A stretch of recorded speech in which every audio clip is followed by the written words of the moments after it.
coaching someone for the first time taught me something that I wasn't quite expecting going into these beginner assessments at the end of the pad course.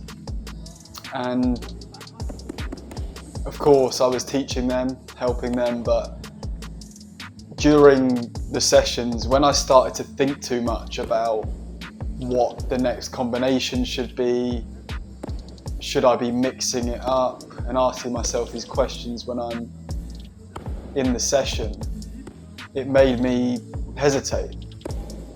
And when this happened, obviously I stopped trying to think, and instead I went to trying to feel what was going on in front of me and grounding myself in the reality of what was going on, rather than trying to overcalculate and predict the next move and think ahead, and then thinking, right, what's next based on the response I got from that, how, and then you're feeling more than thinking, and it started flowing a lot easier because I wasn't in my head. And it's selfish when you think about it, because you're more worried about protecting yourself, basically, because it's fear at the end of the day. You're insecure that you might do something stupid. So you're thinking more about your needs than the person that you're coaching in front of you.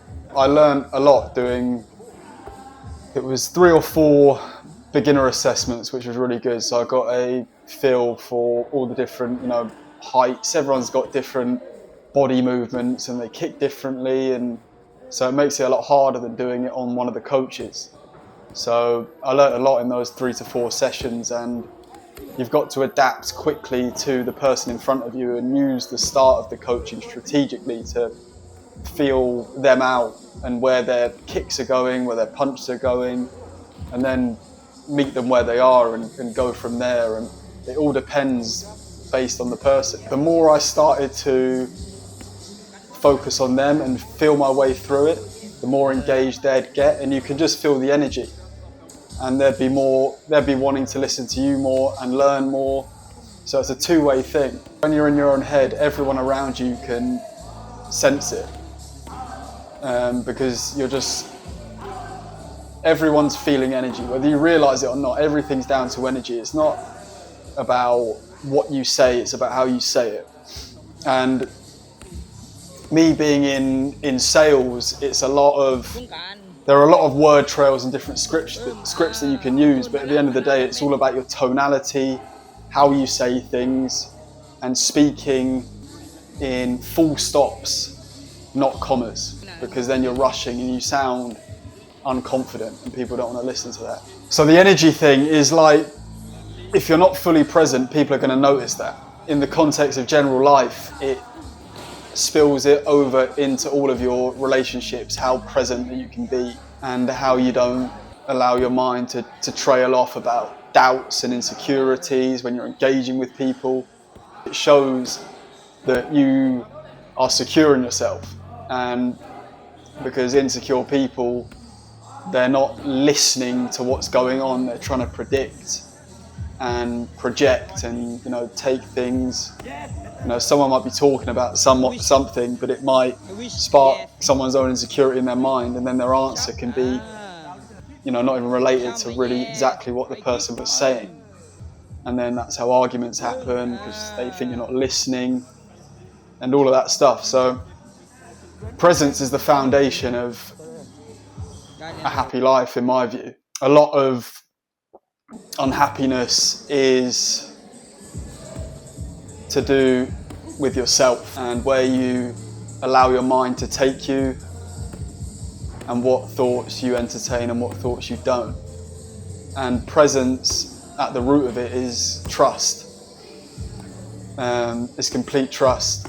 It already confirmed what I initially assumed coaching will be, and obviously I haven't properly started my career in it yet, but I've only got the qualifications so far. But doing those 4 sessions gave me a real feel, and a real authentic feel, because those beginners weren't like pre-planned.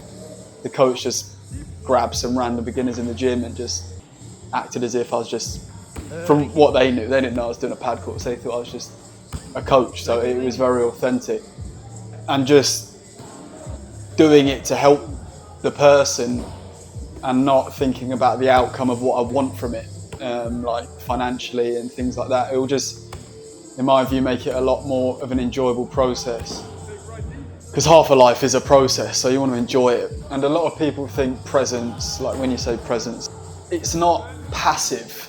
It's probably the most active thing you can do, because you're not in your mind, you're not thinking about what your next step is, what the person thinks of you, all these kind of selfish thoughts. You're more completely focused on how to get the best out of the other person in front of you and how you can give your best to that person in front of you.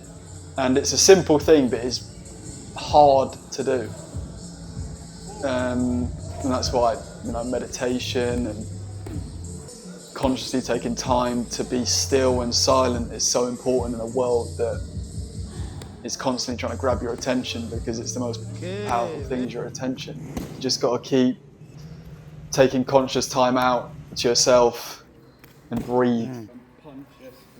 Breathing is the key.